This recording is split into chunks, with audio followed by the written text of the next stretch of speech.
Tonight we find ourselves on the planet V9 Gamma in the far future of 2021. Our friends here arrived in 1991 on the ship Pilgrim 1, hoping to leave behind the war-torn planet Earth for a life of peace, a new beginning. But as we stand here in the heat of its two suns, watching its residents queue up for their daily ration of water, we can see that this wasn't a new beginning at all. And in fact, for many of the settlers here, it was their end. Thankfully, the people in this extraordinary situation have an extraordinary man as their leader. How's the water?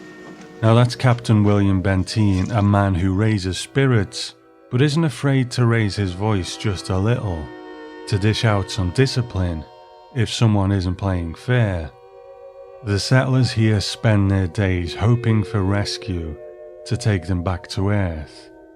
But as our distinguished host is about to tell us, soon their prayers will be answered by a ship. But in the original script, Rod Serling's opening narration was a little different and a little longer. And it went, "This is a village without a name, on a planet that needs no name." 50 years earlier, at the end of the 20th century, a spaceship called the Pioneer 1 landed 100 people on its barren, lonely landscape. They had only one mission, that was to survive. And this they did, they and their children, and then their children's children, until the memory of the Earth they came from became an indistinct and shadowed memory of another place, another time. They built their homes, made their food, married, delivered their children, and survived. And Earth, racked with wars and with the normal earthly preoccupations of the killing of one another, began to forget them, lose contact with them. Long and a bit weirdy, and as we see, there are elements of the story that are a little bit different too, but what he ended up with, it doesn't give anything away about what's to come, but we get a little more rounding out of the story. These people left in search of peace, but unfortunately, where they found themselves was this hot, inhospitable desert planet. And tonight it's time to bid a fond farewell to one of the Twilight Zone's great directors, Buzz Kulik. With 9 episodes to his name, he definitely left his mark on the show. Starting out in season 2 with King 9 Will Not Return, he then directed The Trouble with Templeton, Static, 100 Yards Over the Rim, The Mind and the Matter, A Quality of Mercy, Jess Bell, and now on Thursday we'll leave for home. So there are definitely some classics there, and let's see tonight whether he goes out on a strong one. So where did Buzz Kulik go from here? Well, he just kept on doing what he did, directing episodes of television for many different shows, and he enjoyed a stint directing feature films as well. And then he did several television movies like the 1974 TV movie Bad Ronald, starring Twilight Zone alumni John Larch and Planet of the Apes star Kim Hunter. And his 1971 television movie Brian's Song was so successful that it actually went on to have a cinema release after it was played on television. And he ended his career with the 1990 TV movie Miles from Nowhere. So hopefully he enjoyed his retirement from the business that he gave so much to, before he passed away 9 years later on January 13th, 1999, at the age of 76. So here on this barren, inhospitable planet, let's raise our barely filled water canteens and toast Buzz Kulik and thank him for his work on the Twilight Zone. Now early on in the episode, after the opening narration, we get a scene where Bentine is speaking with one of the settlers, one who is trying his best to use what meager resources he has to repair a cooling system. And they're in a situation where if something breaks, they don't have the means to replace those parts, and they are robbing Peter to pay Paul sometimes, taking things from one piece of machinery to keep another going. But if you watch this scene at 5 minutes and 55 seconds into the episode, you can see the boom mic sticking up from the right of the shot. But hey, maybe I'm mistaken, and maybe it was one of their crewmates just holding a piece of machinery for them that looks a bit like a boom mic. So yeah, we'll go with that one. But what this scene further reinforces to us though is how pivotal to the morale of these people Bentine is. We've already seen it earlier in the scene where people are queuing up for water, the little pep talks he gives to raise people's spirits, and then he'll walk away, and only then does he allow the weariness or the worry that he must feel every day to show on his face. And we see it again here, but this time his moment of personal reflection is short-lived, because he's called outside where we see the tragic sight of a woman's legs dangling into shot, a woman who has taken her own life by hanging herself. And I have to say, I was quite surprised at how graphic this depiction was. I know we only see her from the waist down, but it is such a suggestive image, and anyone who's been in the unfortunate position to see this firsthand knows how horrifying it looks in the part that we don't see. So in this time when censors and sponsors could get so bent out of shape by so many things, I do wonder whether they received any notes on this particular scene. It was pretty potent stuff for the time. Here we have a character questioning whether suicide is a sin under these circumstances, asking why, if living is tough enough, should they still live by the book. And I think we really need to pay attention to the language he uses here, because is it Serling giving that comment an intentional double meaning, because the true intent of what the character is saying could just be too provocative for the time? On the one hand, doing something by the book is simply doing it by the rules, but when there's a man stood in front of you holding a Bible and calling what you say blasphemy, then it's pretty clear what book he's talking about. And that's also another thing that censors at the time were very, very conscious of. Now we have a pretty large cast here, but most of them are these kind of peripheral supporting roles and add to the whole rather than having arcs of their own. But I think one of the most prominent ones is Al Baines, and he's the dark-haired gentleman who we've just heard speaking with Bentine at the graveside. And Al is played by an actor called James Broderick, who is the father of the actor Matthew Broderick. Now while they're at the graveside of the poor woman who has taken her life, if we look around, we can see that the landscape seemingly stretches off into the distance. And unlocking the door to a television classic prints a quote from Starlog magazine, where the actor Tim O'Connor said, "They constructed the entire set for that episode. There was no possible way the camera could have moved without picking up the landscape they designed. The set was enormous. MGM Studios was like a production factory back then. They saved every costume, every prop, and the mountain set they built stood there for years so it could be reused. Some executive must have choked when they saw the budget, and I'm not surprised they didn't tear down the set after we finished that episode." And I have to say, I think this is one of the best looking Twilight Zone episodes I've ever seen. The combination of sets on a stage, like the living quarters, the caves, and the area where they queue up for their water, and then these huge matte paintings of the landscape, are just wonderful. And I don't think they're wonderful because they look realistic, but I think they're wonderful in their kind of beautiful artificiality. And the pictures of the rocks and the mountains in the distance that are casting shadows is reminiscent of those season 1 opening credits, and the effect is almost impressionistic. And then they're able to create this marvelous effect of a meteor storm, and if you watch it, It looks like it's achieved by a combination of throwing small rocks or pieces of dirt onto the stage and then laying over optical special effects.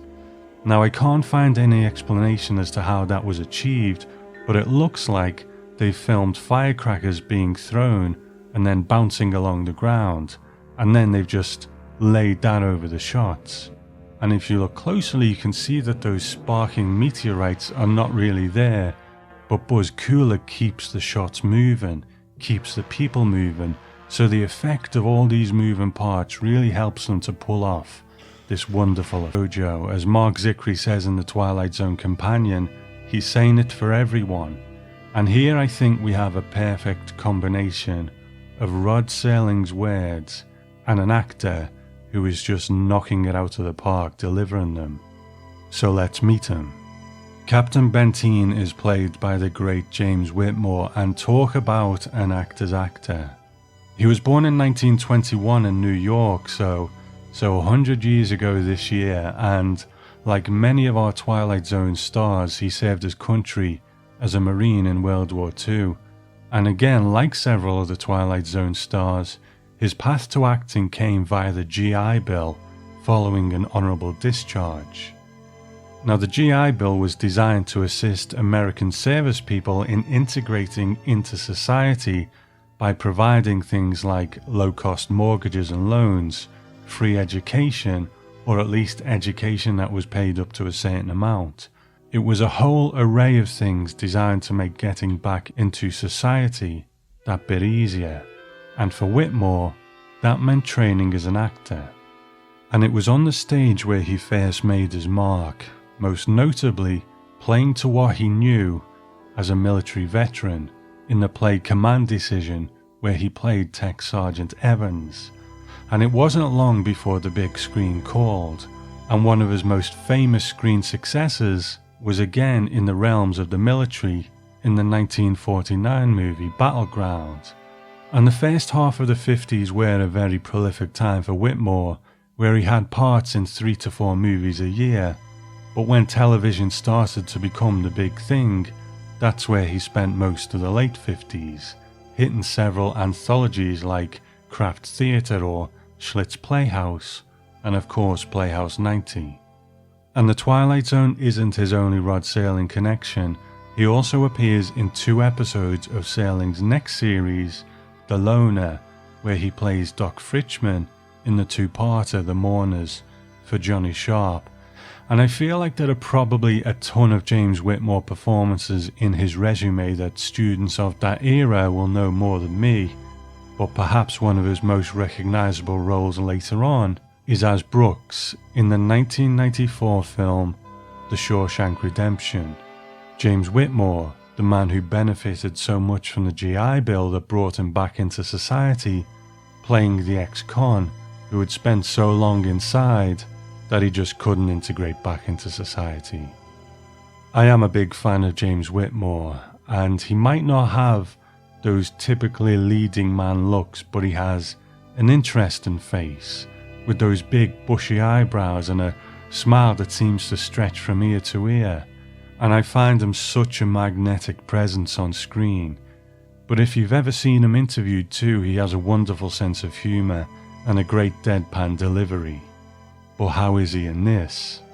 Well, I won't mince my words on this one, but James Whitmore's performance as Captain Bentine has instantly skyrocketed to one of my favourite Twilight Zone performances of all time.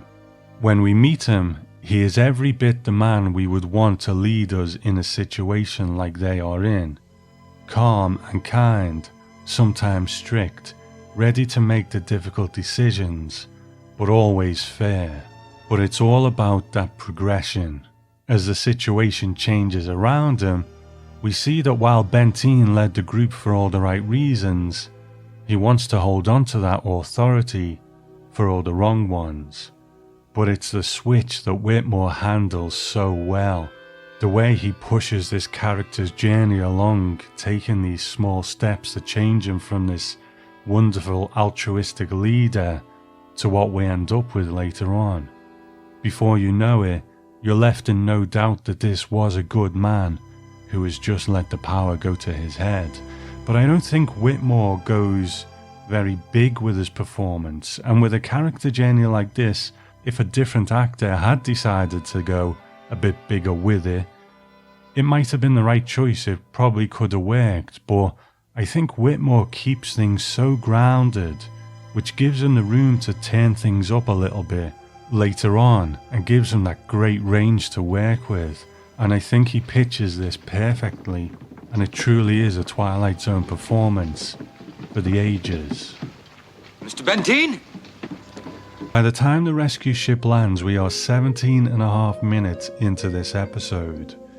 So when we consider the season 4 question of episode length, we have to ask ourselves, did we need all of that build up before the ship actually lands?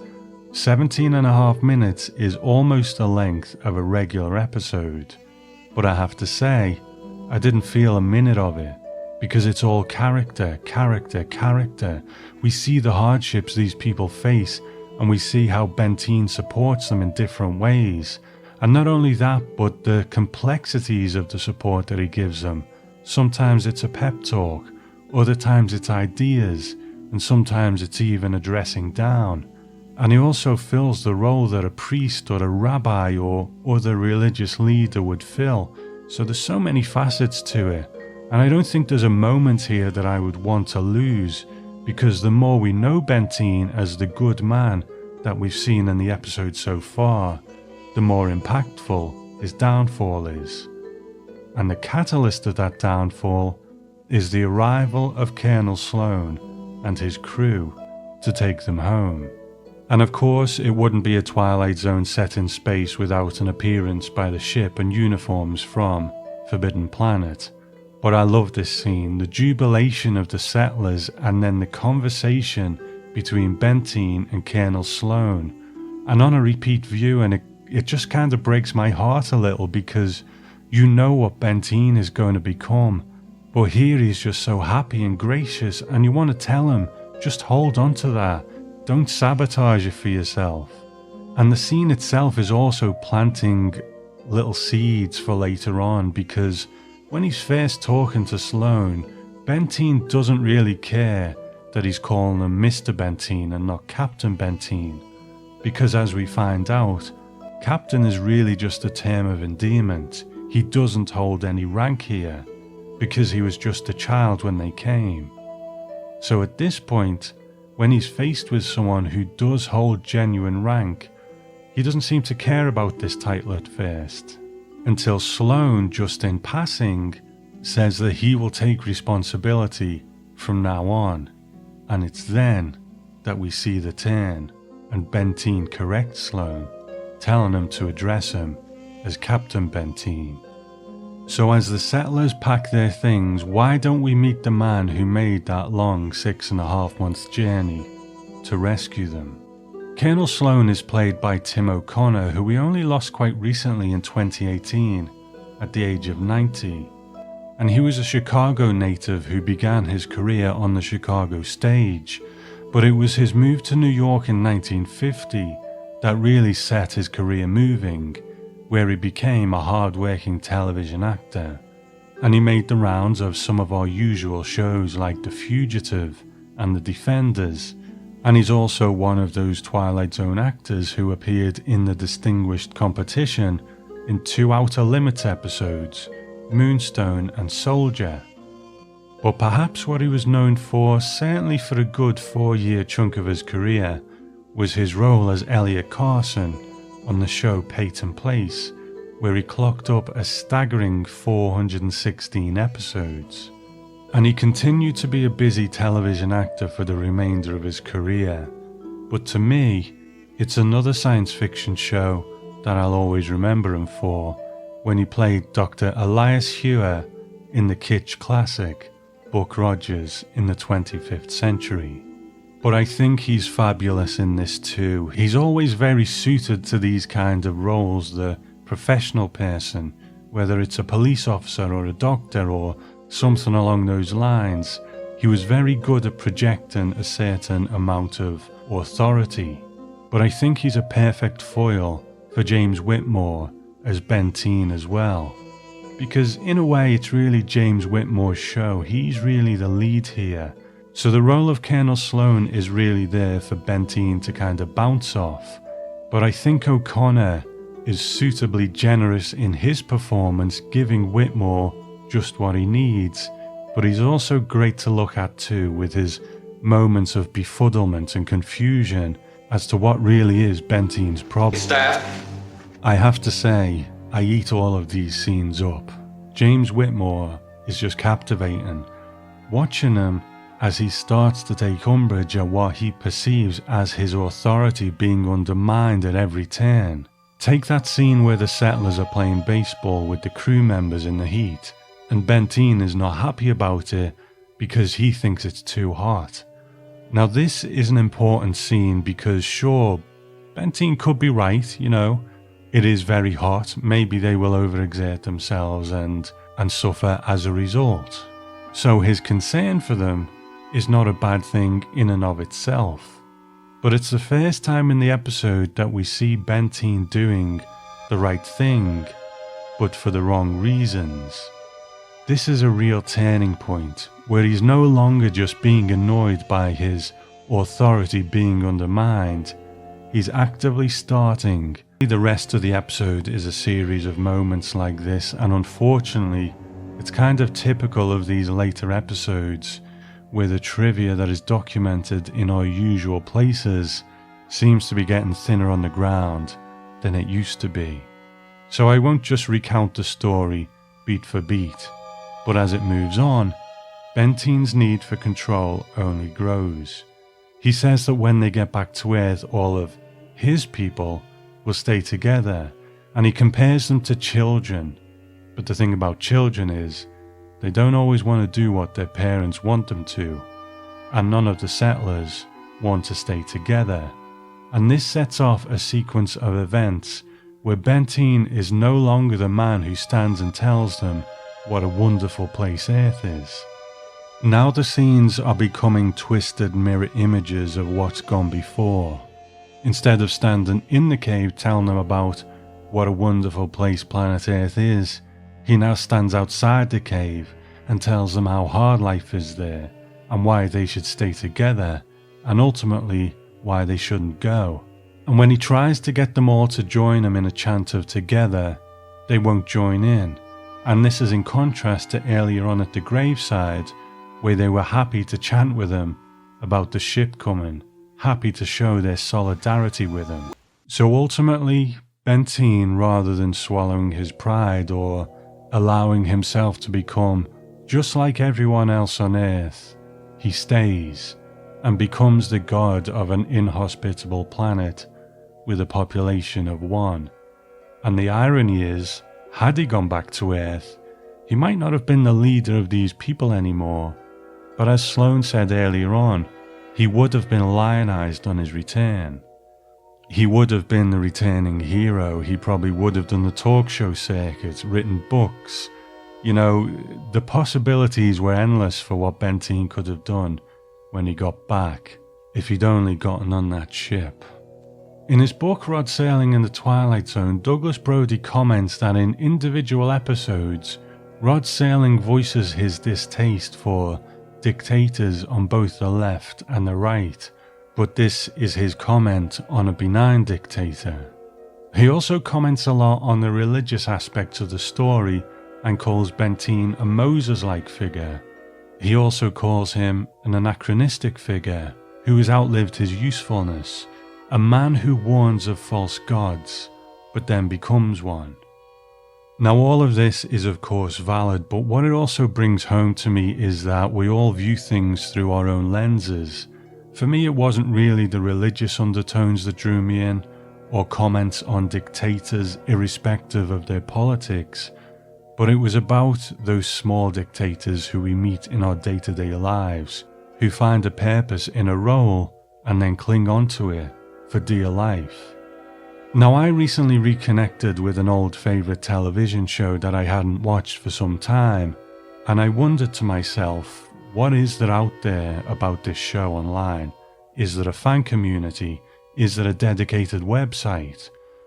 And when I looked, I found a website that was probably the oldest of its kind online, made by a man who probably did it for all the right reasons, created the site to celebrate the thing that he loved, and to invite others to revel in that enjoyment too.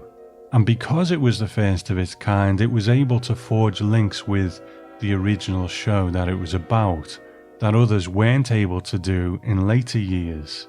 So in its own small space online, it became quite important, and it even had a fan club of sorts for people to be able to have some interaction with the website. So I thought to myself, how wonderful, maybe I'll check that out. But then as I read more and more, I found that the rules for joining this society was pages and pages and reams of banal regulations that were clearly not there to make an enjoyable experience for the members, but to protect and cement this man's place as what he perceived to be the top in his field. Now, I'm not going to mention what that show was or what the website was, but that's the reason that this episode never really spoke about politics to me, although clearly that is there. But this trait is not just limited to people in government.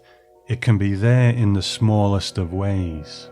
So after slogging through an episode that I wasn't particularly fond of last time, this was like a breath of fresh air. Everything feels like it comes together, this beautifully artificial backdrop that makes you feel like you're watching a wonderfully produced stage play, and then sailing being on top form with both writing and pacing this through the longer running time. This being too long never entered my mind because I was riveted from start to finish, and then James Whitmore as Bentine just raises the whole thing. A performance so perfectly pitched that you just watch this man transform from one thing to another before your eyes, but make it seem so perfectly natural. And in the end, he steps over the line so much that we're left in no doubt that what was previously so altruistic had become so self-serving. And I think Serling knew he had a good one here. And Martin Grams Jr. documents in Unlocking the Door to a Television Classic a comment by Serling, where he says, "It's my real conviction that this is an above-average item with consistently fine performances, in which Mr. Whitmore is unique. I think it is probably one of the best Twilight Zones that we've ever done. And who am I to argue with the great man? Because now it's my conviction too, that this is not only an above-average item, but waltzes effortlessly into the top tier of Twilights for home." It's nice to get to this stage in the show and be able to discover an episode like that. I had never seen it before, but to discover one that just rockets to the top of my Twilight Zone tier, I guess. But I do hope that going forward, there's a bit more trivia to go round. It's starting to really get thin, and the last thing I want to do is just kind of commentate through the episode, because that's the pattern that you kind of fall into. So even though there wasn't much trivia, I tried to make it a bit more about analysis if there's not much no facts and figures to get into, but we'll see what the future holds, and I will adapt accordingly. But we have quite a bit to get through, so I'm going to thank a few people first. I'm going to thank iTunes reviewers. I Hate Snakes Jock. Thank you for your positive review. I appreciate that, and they have said that they would like me to do an episode about the Tower of Terror. Well, it's long been in my mind to do that, and I will try and figure it out. I would really like to do it, but you want to get a bit of inside info on that. You want to speak to someone who's really on the inside of getting it made, and I don't quite know who that person is, but we'll see what happens. And then Odonata28T, thank you so much for your review as well. And then we have some new members over in the After Hours Club on Patreon, and they are Mark Davitt. Thank you for joining, Mark. I hope you find the facilities to your liking. Lauren James, thank you so much for joining, and I hope you found yourself a comfortable chair there as well. Starch Wreck, I like what you've done there. Models and Props has become a member of the After Hours Club as well. Thank you so much. And also Uncle Steve. Now, if you like your Iron Maiden, if you like your heavy metal music, Uncle Steve is your guy. Look up his Iron Maiden podcast if that's your thing. Thank you for joining, Steve, and try and keep the music down a little bit. Not too much, you know. We don't want to cramp your style, but thank you, man. Now, speaking of the After Hours Club, over there I've started to do a thing where before I release the episode, I ask the members whether they think it is top tier, mid tier, or bottom tier. And the members voted on Thursday we leave for home and left some comments as well. Now, out of the ones who voted, nobody said it was in the bottom tier, which is great. Mid tier, 29% put it in the mid tier, and 71% put it in the top tier. So a positive result for on Thursday we leave for home, no matter how you cut it. Now, I won't always read out all of the comments, but I will this time just because it's the first time we're really doing this. So, long-time friend of the show and presenter as well over there on the After Hours Club, Al Sherdsma says, one of my two favourite TZs of all time. And then Jason Schwartz says, long-time TZ watcher, but I had never seen this one. I loved it. We'll hear more from Jason later on. Mark David says, I think it's a great story, but once again it could have been tightened up and told better in a half-hour format. And then Ella says, this one was really impactful, a real study in human psychology and how a trait that is a benefit in one circumstance is a fatal flaw in another. Real pathos and top tier, in my opinion. Longtime friend of mine, Uncommon NASA, says, I've seen it recently. I liked it more than I had in the past, but I'd still leave it as mid-tier. Strong concept, not always delivered smoothly or timelessly. Good example of one that could have been better in 30-minute form. Another long-time friend of the show, Anne Bassano, says, one of my favourite episodes, I sympathise with Bentine's love for planet Earth but fear of the people on it. And then Michael Fernbach says, definitely top tier 4th season and just makes the top tier overall. You feel sympathy for Bentine and can understand why he starts to act the way he does as he feels his authority starting to slip away. The ending is up there with Time Enough at Last, as he and the audience realise the true horror of his fate. And then Curtis says, top tier for 4th season, top tier overall. I like the story arc change in perspective that the audience has shown of Bentine, from apparently capable leader to someone whose love for his leadership role, coupled with a fear of what awaits Earth, anonymity, ends up harming himself in the end. A secondary story arc could be how the settlers go along with his leadership for 30 years while it keeps them alive and surviving, but throw him to the curb once the promise of getting to Earth becomes a reality. I wish some of the dialogue, such as the story told to Jojo or the dressing down he gives the guy who overslept, was not over the top, but these are minor quibbles. Thanks for all your hard work on these, Tom. Great podcast. Thank you, Curtis.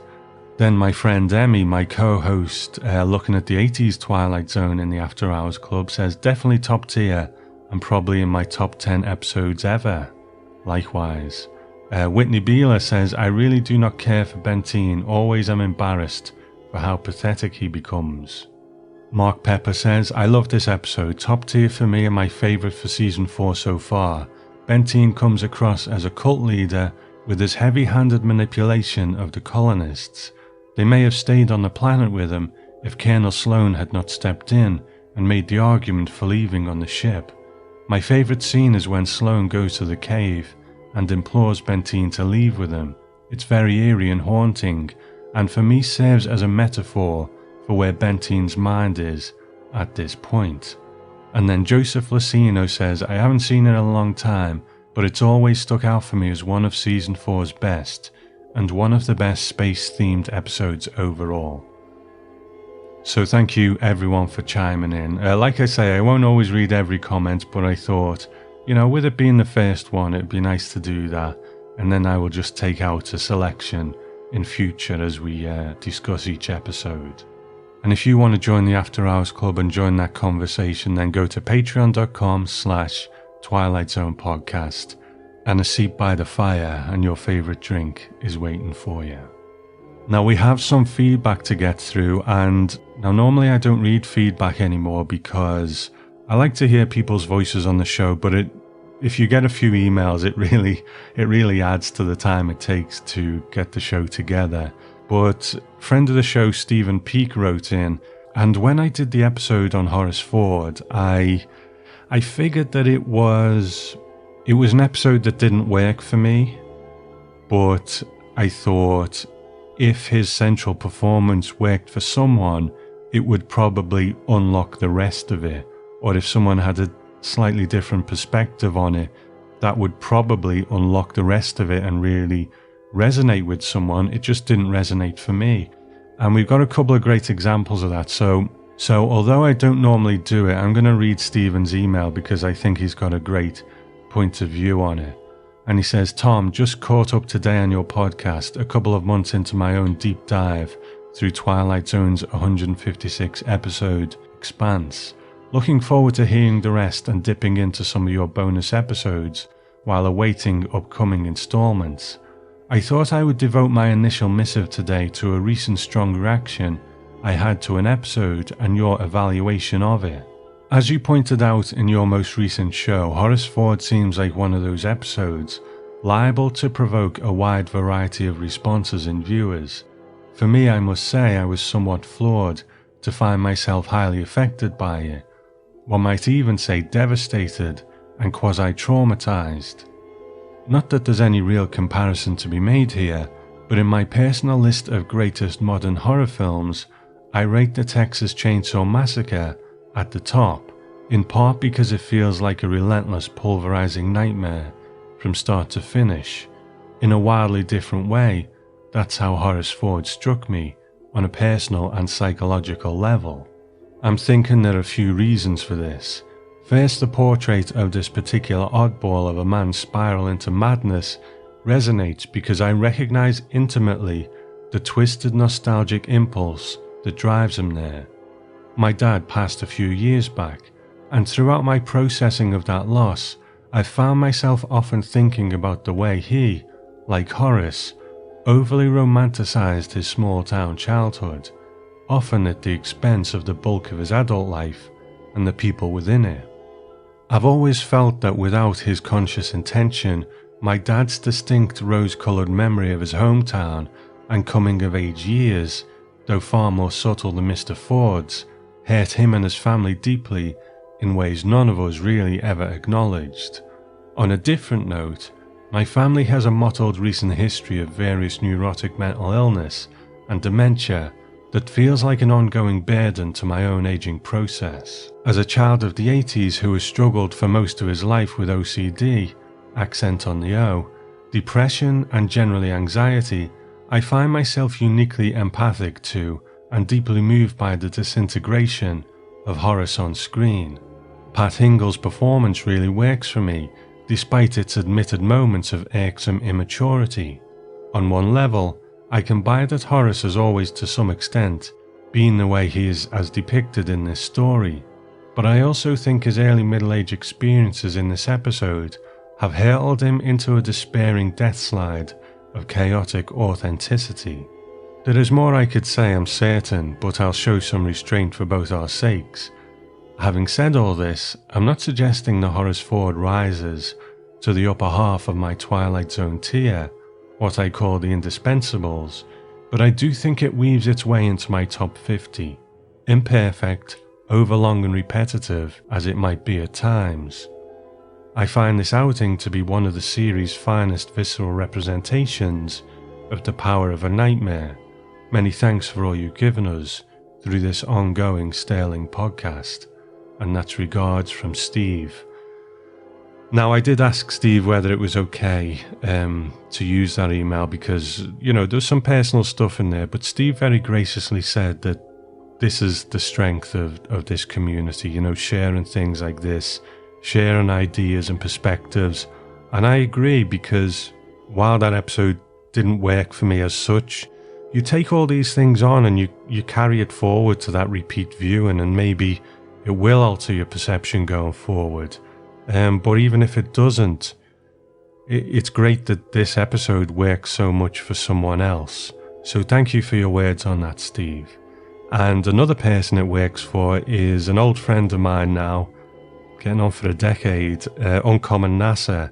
Now, you know, NASA is one of the good friends I've made doing this podcast, and I always wish that when he sends a sound clip in, I wish we were having that conversation in a bar in New York again like we did after Sailing Fest. But it's always good to hear from you, man. So what I'm going to do, I'm going to play the rest of the clips, and I'm going to thank NASA, I'm going to thank Jason and Andrew, who leave some clips on Thursday we leave for home. So I'm going to play out with those, and I will speak to you next time. Bye for now.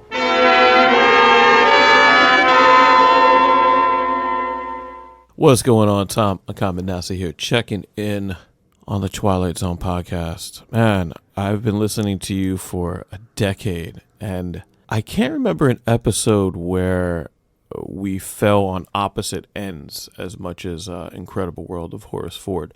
Typically, I don't always agree with everything that you put out there, and vice versa in a one-way street kind of way. But, you know, there are times where you'll like something more than I do, or you'll hate something more than I do, or you know, maybe you'll like something and I don't like it as much or whatever. But usually we're going the same direction.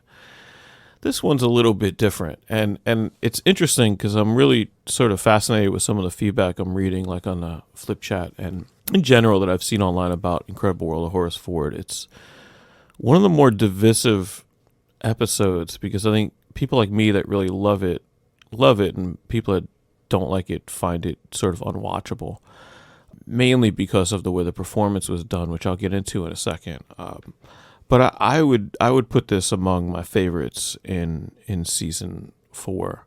Let me try to explain what I really like about the episode, and the acting in particular.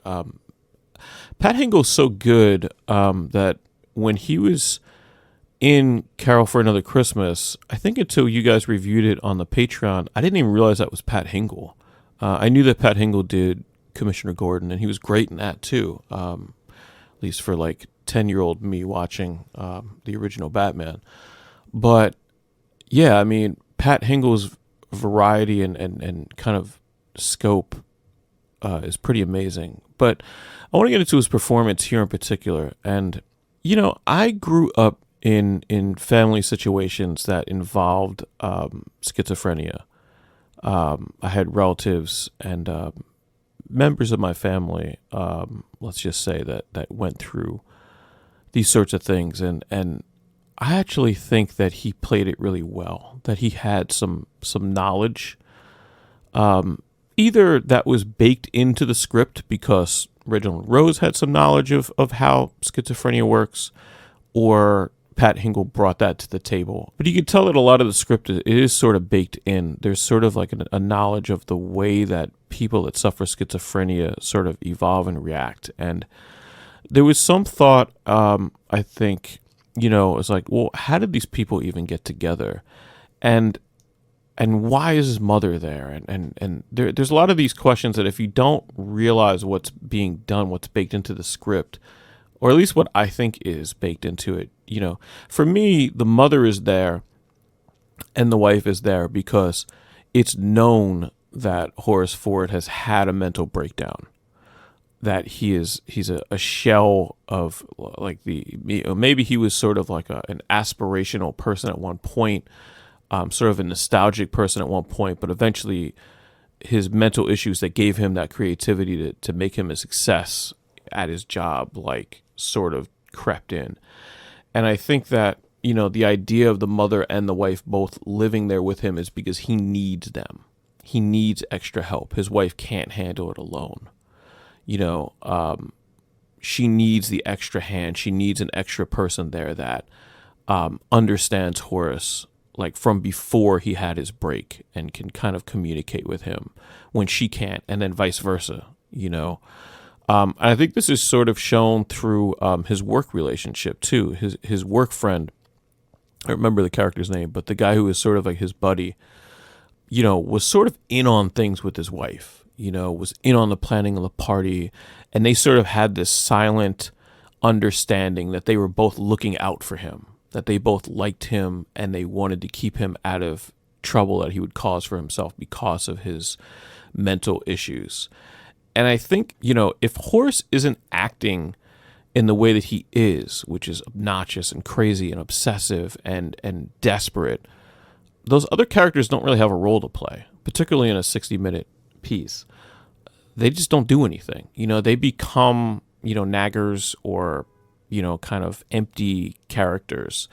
The whole point of Pat Hingle's performance is he's bringing them in to his world, and they can't particularly understand it. And that's the drama. That's what you're watching. And I think another key point as to why there was sort of like a repetitiveness, besides the 60-minute length, to sort of like his episodes, and that they're getting worse and worse, is because things are getting worse and worse at his job. So the way that I see it told is that Horace was sort of always a bit on the eccentric side. Eventually he had a break, but he was able to survive it at his job. And a lot of what triggers him to go back to that bad place where he's obsessive and nostalgic to a damaging point is like the pressures of his job, his own failures. There's a point there. The toy that he suggests to his boss is not a good toy. It doesn't make any sense. It's a bad idea. But he can't see that. He sees it as an attack on him and who he is, that his craft is being attacked, and that triggers him, and it starts this domino effect where he becomes more obsessive with the past. He wants to go back to Randolph Street the more that he's uncomfortable with his current condition.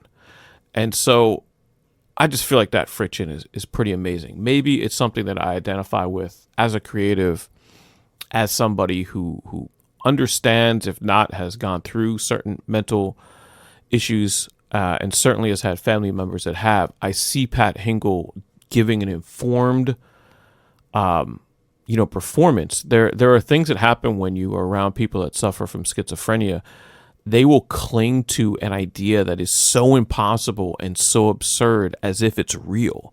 And unless you're around somebody like that, I guess Pat Hingle's performance seems over the top. And especially his wife staying with him and accepting these ideas that he's putting out there and trying to convince him seems kind of like this weird mishmash of things that don't fit. But in reality, when you have somebody that's dedicated to somebody with schizophrenia, they will sort of negotiate with these completely outlandish ideas, because it's obvious that telling somebody flat out that their idea is crazy or that's impossible or that's stupid has failed a million times before. So you can't keep doing that. You have to start this negotiation with the person that is addicted to a belief that is imagined or unrealistic or not true.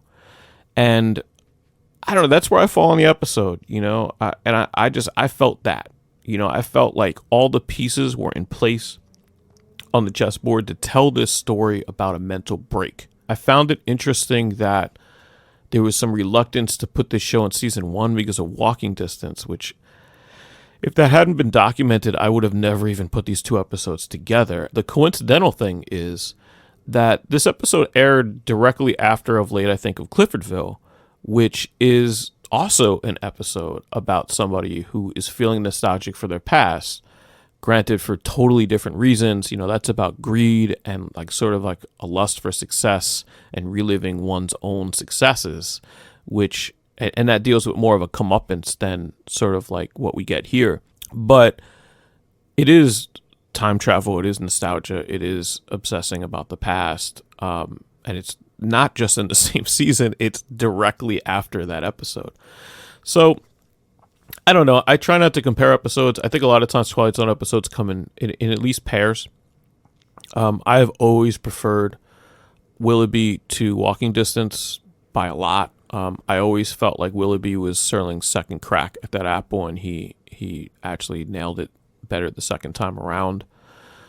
Because at the end of the day, like I find with Walking Distance, it's a good episode. There's nothing wrong with it. It's not like I don't like it or I won't watch it if it's on. I like Walking Distance. I've grown to like it more as I've gotten older. But I identify with like Garth Williams in Willoughby a lot more. I identify with Horace Ford in this episode a lot more.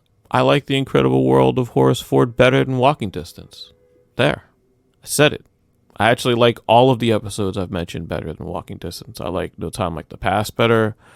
I like Will It Be Certainly better. And I like, of late, I think of Cliffordville better. I think the 3 time element type episodes that are in season 4 are 3 of season 4's best. I would put Horse Forward, without actually looking at it, I would say that it's probably a top 5 season 4 episode for me, and I would consider this an upper tier episode of all 5 seasons. It's toward the bottom of the upper tier, but it's an upper tier. If you split 156 into 3, I think that I would put it in the top third. Greetings, Tom. This is Jason from Northfield, Minnesota. I'm super excited to be leaving my first voice message. Super bummed that I didn't get in on the 2020 discussion.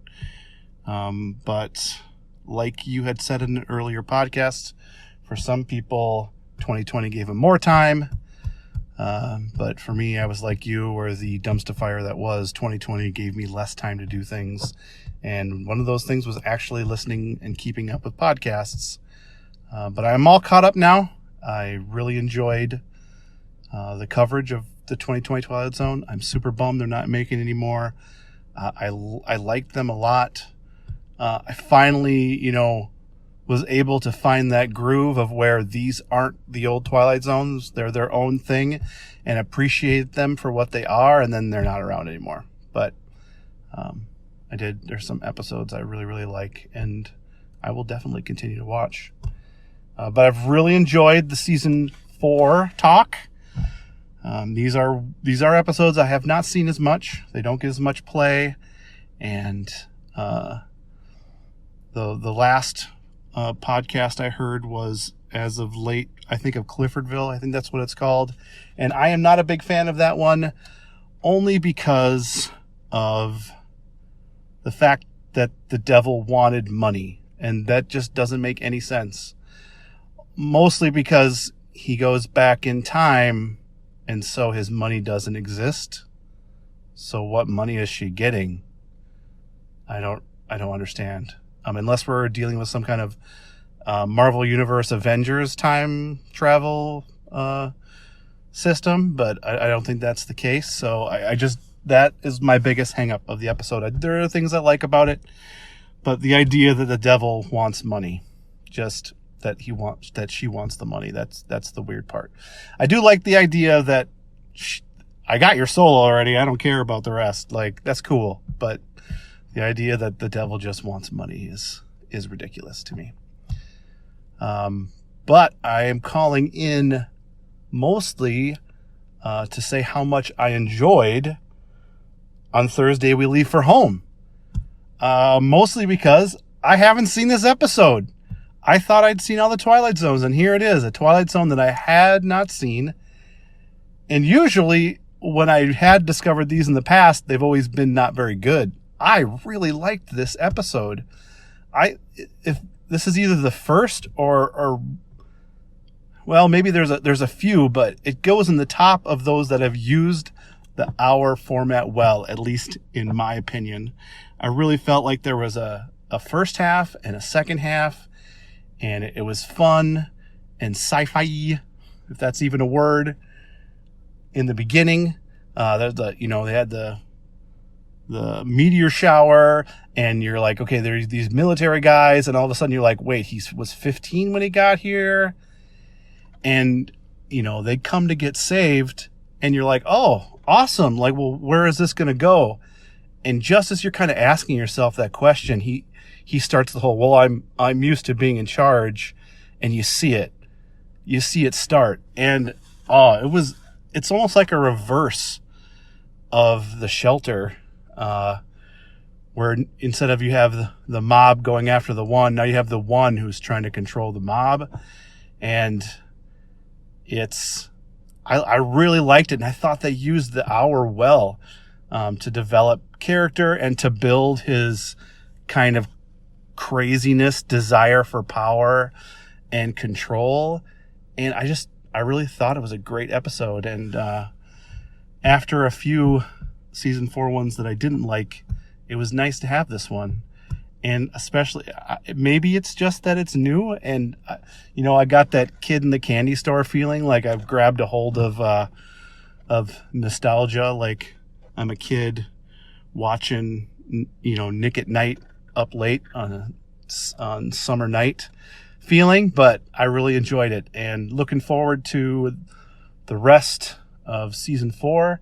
And I hope to add my 2 cents to the end of the season as it goes. So thank you very much for what you do, Tom. I appreciate it. I love it. I'm glad to support you on the Patreon and keep going at whatever pace you so desire. Thanks. Hello, Tom. It's Andrew Schneider from Houston, here to talk about On Thursday We Leave for Home. This is the one episode I've been waiting for to comment on from Season 4. It's by far my favorite of the 1-hour episodes, more than He's Alive, more than Death Ship, more than any of the others.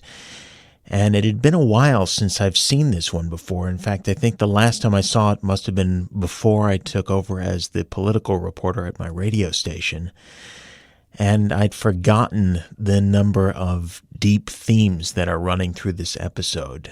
I recently rewatched it, and what struck me the most is about how this is a meditation on power and what it can do to people. Bentine is clearly somebody who has been shaped by having to wield power, ultimate power, over more than 100 people for decades. And the usual sayings come to mind. Lord Acton's dictum about power corrupting, the biographer Robert Caro's variation about it, power doesn't corrupt, it reveals.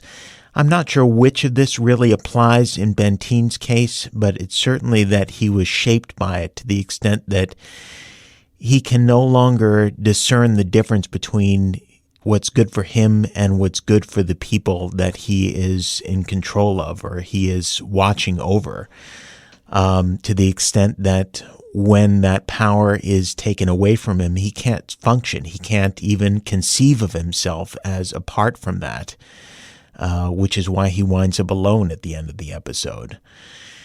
In relation to that, I was struck by the large focus on religious themes in the episode. Of course, the ship that brought the people to this barren planet is known as the Pilgrim, so that's right out there in the open.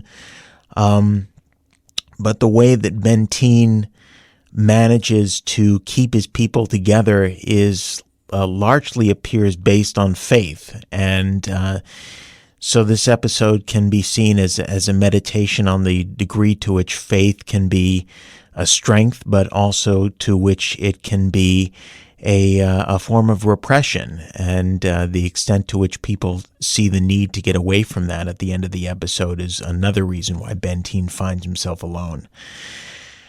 Beyond that, I have to say that I'm always struck by the strong performances of the lead actors in this episode. James Whitmore has long been one of my favorite character actors ever since I saw him in Battleground, which is one of my favorite war movies. And I'd forgotten, though, the extent to which he's balanced and countered by Tim O'Connor, the actor who plays Colonel Sloan. I'd forgotten, among other things, how much he reminded me of a young Cary Grant. He was the perfect person to go up against this strong character of Bentine. The one thing that I'll leave with, and this is, I'm guessing, something that a number of other people will have noted by this point, is that the Pilgrim 1 landed on the planet in 1991. It's been 30 years that they've been stranded there, so this episode takes place in 2021. World of difference. With that, I'll sign off and look forward to hearing your thoughts on the episode. Rod Serling, creator of The Twilight Zone, will tell you about next week's story after this message. If you want to get your thoughts onto the show, then email tom@thetwilightzonepodcast.com with a clip of around 5 minutes or so, with your thoughts on any of the episodes in Season 4 so far, or your thoughts on the one coming up. So let's go over to Rod Serling to find out what that is. And now, Mr. Serling.